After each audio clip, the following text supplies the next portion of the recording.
Did you know that your first recall as a jungler can be the difference between snowballing your game or falling so far behind you can't recover? That's because recall timing isn't just a small detail, it's one of the most important fundamentals in League of Legends. For junglers, it's critical to maintain tempo, clear camps efficiently, and impact the map at the right time. If you have ever heard streamers and coaches talk about tempo, recall timing, or efficient jungle clears, but you didn't really understand what they meant, this video is just for you. Hello guys, I'm Forrest, and in this video I'm going to show you why your first recall is one of the most important decisions you will make as a jungler, how to time it perfectly, and the game-changing consequences of getting it wrong. To do that, I have brought 4 games from 4 different ranks, and we are going to break down what went right or terribly wrong with their first recall. Here's the fun part, I want you to guess the rank of each game in the comments. It could be anywhere from Iron to Challenger, but I will give you one clue, the final game is from a Challenger jungler, none other than Jankos himself. But for now, let's dive into the first example, which is already playing in the background. Graves decided to start on his Raptors, which is totally fine if you are planning to go for a level 2 invade,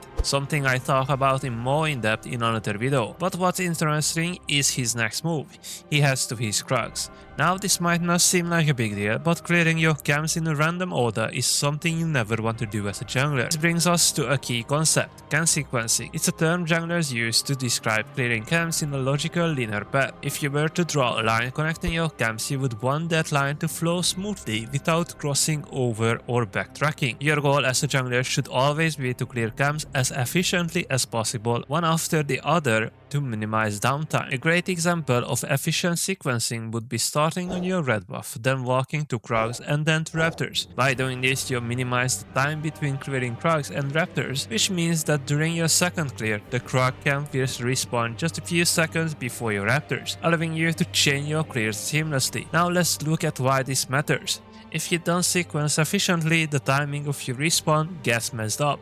For instance, if your Raptors spawn before your Krugs on your second clear, you will have to clear Raptors, then walk all the way across the map to Krugs, and then head back down to Wolves or Gromp. That's a lot of wasted time. On the other hand, with a proper camp sequence, your Krugs would respawn first, then Raptors, then Wolves, and finally Gromp, allowing you to clear everything in one smooth, efficient path. Over time, this small difference adds up, saving you precious seconds and helping you stay ahead of the enemy jungler. So while it might not seem like a big deal at first glance, inefficient sequencing can cause you to fall behind in tempo, and that's something you can't afford as a jungler. Every second counts. To Graves secure Scatter Crab, he had exactly 30 seconds to recall, buy his items, and return to his Raptors. How do I know that? When you clear a jungle camp, it takes 2 minutes and 15 seconds to respawn, except for red and blue buff, which have a 5-minute respawn timer. If you pause the video and go back a little, you will see that Graves finished his Raptors at around 1 minute 50. Adding the respawn timer to that, we know they will respawn at 4 minutes 5 seconds. This would be slightly different if he has started on his red buff and then cleared Krugs, as the Krugs would respawn around 4 minutes 10 seconds or 4 minutes 25 seconds, depending on the champion and the time spent clearing. Now here's where things start to go wrong. Graves didn't have enough gold to buy a Dirk after Scuttle. However, he could have recalled and picked up double longsword, which is still a solid power spike that would improve his second clear significantly. Camps in your second clear are much tankier than the first, and without the extra damage from an early purchase, your clear becomes noticeably slower. The longer you stay on the map after your first clear without recalling, the weaker you become. While you are farming laners and the enemy jungler are spending their gold and scaling ahead, and your camps are becoming harder to take. For instance, not having double longsword here meant that Graves couldn't clear as fast, which slowed down his tempo even further. Graves chose to stay on the map, skipping a recall and farming inefficiently. Although he did eventually find a kill, that was poorly result based and not guaranteed. If Graves had recalled right after Scuttle at 3 minutes 35, he would have been able to buy double longsword, making his next clear faster and more efficient, be on time to clear his Raptors at their respawn timer 4 minutes and 5 seconds, staying in sync with the camp timers, and still get to top lane in time for the same kill but with stronger items, a smoother clear path, and better overall tempo. And some of the consequences are because he skipped his recall, Graves ended up falling behind in tempo. After securing the kill, he had enough gold to buy Dirk but still didn't recall recall.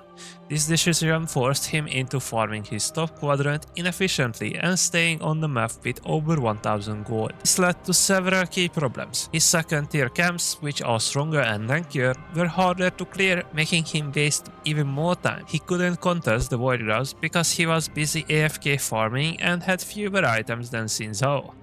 He lost potential map pressure. For example, he couldn't counter gank mid due to his inefficient gold spending and slower pace. Even though Graves had no mid or top lane priority to contest the Void Grubs, this situation was avoidable.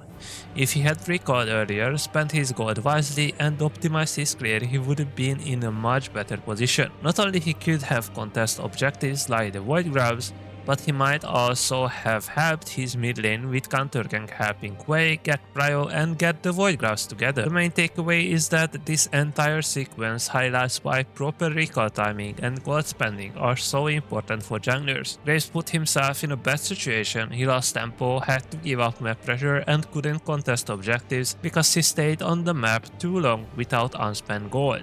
Here we are in the second game. I wanted to go more in depth in the first one, but for this one I won't break down the clear since Graves did a full clear, starting red into Graves and heading down towards the bot side. However, his clear is slow, finishing after 3 minutes 40, and that's something you want to avoid. If you want to improve as a jungler, mastering your first clear on both sides of the map is essential. I have a guide for Graves and you can find similar ones for almost any champion on other channels. A fast, efficient clear is crucial because time is everything in League, especially for junglers. Wasting time early can leave you behind before you even start playing the map. Once again, bot lane isn't gankable and mid doesn't offer a good opportunity either. But there was a dive chance on bot lane. Jinx was low and combo was under the enemy tower. That was a free kill, but Graves missed it. I don't expect everyone to immediately recognize such a play, but his slow clear left him stuck on Gromp, and by the time he finished, the dive window was gone. Obviously, if you recognize the dive, you should skip your camp and rotate over, but my point is he could have finished his full clear if he was efficient and low Jinx even without skipping any of his camps. That dive could have secured him gold for his Dirk spike earlier.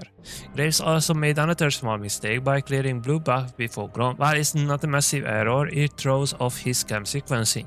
If he had cleared Gromp first, it would have respawned right after Wolves, keeping his jungle route efficient. By doing blue first, Gromp respawn is delayed by 15 seconds. After getting scattered, Graves decided to invade, but let's think about this. The enemy jungler wasn't nearby, most likely they started bot side. That means their bot side camps weren't up yet. Even if they were, this invade wasn't ideal. His bot lane wanted to recall, his mid laner was on base and he had no backup. A 1v1 fight here would be pointless. His top side camps were about to respawn, so he should have focused on those instead. Graves then looked for a gank mid, even though it was a bad idea. Aurora had flash and Graves has no CC. This was a waste of time. By this point, Graves was sitting on over 1000 gold. This is a common mistake in lower ranks. Players hear about tempo and think they need to keep farming their jungle. Clearing camps is important, but spending gold at the right time is just as crucial. After finally recalling and spending his gold, Graves heads towards Void Grubs. While it seems good to spend gold before an objective, it's too late. You should recall a minute before an objective spawns to set up vision, get prio, and be ready for a potential contest. By delaying his recall, Graves had no time to establish control for the Void Grubs, and his boss side jungle was up. Ilia could have easily invaded him, steal his camps, and take the dragon with no contest. The takeaway here is that Graves wasted time with inefficient patting, missed the dive opportunity, and delayed his recall. If he had recalled earlier, he would have been in a stronger, better position for Void Grubs and able to contest objectives. Jungle play isn't just about clearing camps, it's about managing time, recognizing opportunities, and spending gold efficiently. Without these fundamentals, you will end up stuck in low elo, struggling to make an impact. Third game is really interesting, because Graves makes a lot of mistakes. Looking at the replay, it seems like he's playing without a solid plan, making random plays on the map. Starting on red buff, in this specific game it would make sense if he was aiming for a level 3 gank bot lane. but I don't believe that was his primary thought process here. Whenever I coach someone, we always talk about starting location and petting, and I always tell them that 80% of the time bot lane is your win condition. Of course, there are scenarios where top lane can be a better focus, but in this particular case, bot lane is clearly the strongest lane. Top lane has double teleport, which generally means the lane will be fairly safe, with not too much raiding. Meanwhile, the bot lane has a mage support with Ignite, paired with an engage support also with Ignite, which creates a lot of potential for early fights.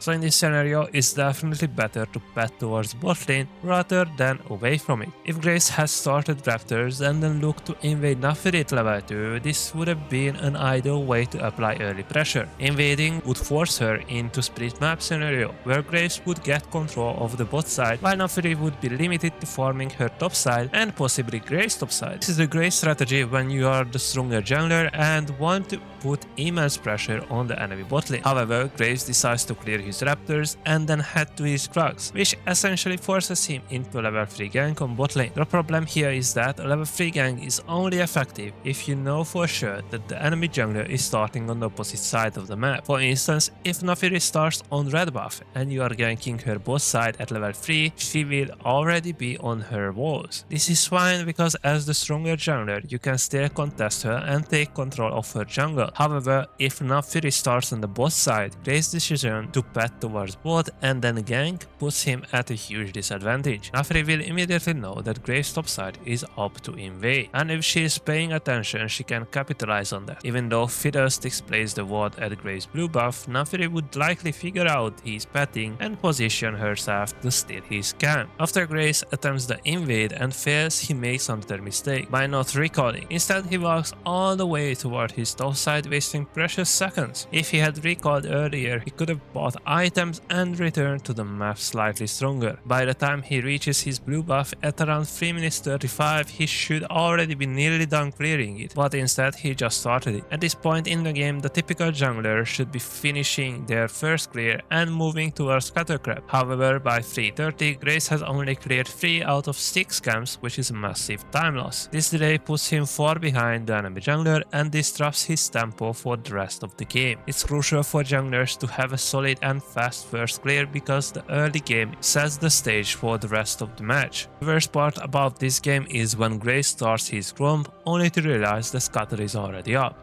Instead of finishing his top side quadrant, he decides to look for a gank, which is a huge mistake. He's up against Fizz, a champion who can easily escape with his flash and E. Graves needs Lissandra to land her stun, but even then Fizz is healthy enough to survive the gank. This is a perfect example of a bad gank, no communication, no understanding of the lane state. If you are not farming your camps effectively and you waste time on impossible ganks, you are doing more harm than good. Lissandra clearly wanted to farm the wave, but Graves didn't communicate this and forced the gank that had no chance of succeeding. At least Graves eventually moves to the top lane to prevent wasting gold and XP. He defends the tower and catches the wave, but once again, he wasted time in the river. Despite all the early mistakes, this game is still close enough that Graves could make a comeback. The goal of this video is to emphasize efficiency, doing camp sequencing properly and recalling whenever you have over 1000 gold after your first clear before your next camps are coming back. Of course, not every game will allow you to recall with that much gold, but even then it's important to spend the gold you have on something like a double longsword instead of walking around the map aimlessly trying to post random plays. When you don't recall and fail to spend your gold, you are giving the enemy jungler so much information, making their job easier while putting yourself behind. One of the most crucial mistakes Graves makes is not recalling despite having over 1000 gold. Looking at the map state, he should have recalled, but instead he decides to move into the river, even recalling on a ward. Not only should he not have been there in the first place, but walking away from the ward also gives away his position. Clearly signals that his top side is up, and if Naafiri is tracking his CS, she would know exactly where Graves is. If I were Naafiri or any high-low jungler, I would instantly invade Graves tier 2 Raptors and Krug, securing the dragon, and then fall back to my jungle and recall to get Void Clubs, while Graves has no chance of reacting, and he even even gave me enough time to secure the bot side camps so he can't even invade me while I'm on the void grabs. If Naafiri had done this, Graves would have no chance of recovering in this game. Fortunately, after creating wolves, Graves finally recalls, but again, recall timing and objective timers are key. Even with this recall, Graves missed out on getting void grabs and Naafiri gets ahead in the process. In the end, neither Naafiri nor Graves had a standout performance, but Graves definitely did more to hurt his own game. When you don't manage your gold, your petting and your tempo, it makes your job as a jungler that much harder and you are just giving the enemy more opportunities to snowball. But enough talking about this game, let me show you the good example which is already playing in the background. Jankles on Graves looking to invade with his team. An invade like this is completely fine, especially with Blitzcrank. Unfortunately, he flashes too late, which results in his death. If you check the timer, you will see why that's a big problem. Vladimir doesn't offer any real gank setup, even with Ignite, so petting towards top wouldn't make sense. That's why Graves starts on his red buff, planning to pet towards bot lane where he has strong gank potential, not just from Huey, but from Blitzcrank as well. Now let's talk about why a late recall early on is such a huge mistake and how giving away map pressure can completely ruin a game. This isn't just a Graves problem, it's a jungler problem. Your job is to deny as much as possible from the enemy team while keeping yourself strong. If you don't recall, when you have around 1000 gold, your clear gets slower, your ganks become weaker and enemy laners start outpacing you since they level up and spend their gold faster than you. Worse, if you show on the map while the enemy jungler is already starting his second clear with fresh items, you reveal your next move. He now knows you will have to recall soon, which means for the next 30 seconds he can do whatever he wants without worrying about the counter gank. A lot of people think they are helping their team by constantly looking for early ganks, but if you make poor decisions, like walking from bot lane all the way to your top side without recalling, you are wasting nearly 30 seconds. That's the time you could have used to recall, spend gold and return stronger to the other side of the map even after an early level 3 gank. In the earlier Graves example, he didn't even gank. He tried to invade at level 3 with poor jungle tracking, which made things even worse. Despite the slower start, it's still worth analyzing his clear because it shows exactly how you should be clearing as Graves. If he ignored the extra 25 seconds he wasted after dying, he actually would have been perfectly on time for Scuttle after his blue buff. The key here is that he isn't wasting time between camps. He's always kiting them towards his next destination. This is a crucial skill to master as a jungler if you want to improve your efficiency. Now let's look at the difference between his gank and the forced ganks from previous player. Gangplank is low on mana and has around half HP. On top of that, Blitzcrank is already looking for a mid lane gank. He has crowd control to set it up, plus GP doesn't have flash since he used it in the level 1 fight. This means the gank has a much higher chance of succeeding compared to those low probability forced ganks we often see. Afterward, Graves falls behind red buff to hit the vision plant, which is totally fine. You don't need to do this, he's doing this because he's in Challenger, but it's still valuable information even for lower rank. It lets you check if the enemy bot lane has vision, which is a smart move. Small details like this make a big difference in jungle tracking. Plus, because he knows his camp timers, he has a few extra seconds to do this before recalling for Krogs. Sure, in a perfect world, you would be at your Krogs the moment they spawn, but being a couple of seconds late isn't a huge deal. The difference here is that he is not wasting time like the previous Graves players we analyzed. Even with his delayed start, he's still way more efficient, and after just 4 minutes, he already has enough gold to recall and buy a serrated dirt. This is exactly what I want to see from you guys as well. Yes, this player is a challenger and a pro jungler, but he isn't doing anything superhuman. Every single one of you can replicate this level of efficiency in your own games. There is no excuse for why your early game can be just as green. After his reset, there is no immediate gank opportunity on top, so he looks for a potential play mid before Void grabs one. Notice his decision making, he clears one full quadrant first. This is a key habit of good junglers. always clearing at least one quadrant before making a play on the map. Then, because he has Dirk and Void Grubs are spawning in 30 seconds, he sets up a mid play to secure prio and guarantee Void Grubs for his team. He's not forcing plays, he's only taking fights that have a high chance of success. Of course, Blitzcrank helps him, but even without Blitz, Gangplank likely would have died. Unfortunately, his team chose to make a play top, which means he has to give up one Void Grub. However, they trade 2 gears for it, and more importantly, he doesn't die trying to contest the meaningless Void Grub, something a lot of you would probably do. I hope this breakdown helped you understand the importance of proper recall timing and the consequences of not recalling when you have over 1000 gold early on. More importantly, I hope you see why spam ganking for pressure isn't always the right move. Efficiency is key, and small mistakes snowball quickly in the jungle. If you found this helpful, don't forget to comment, like and subscribe. Also join my Discord for paid coaching and free coaching for new members. That's it from me for today. See you all in the next video.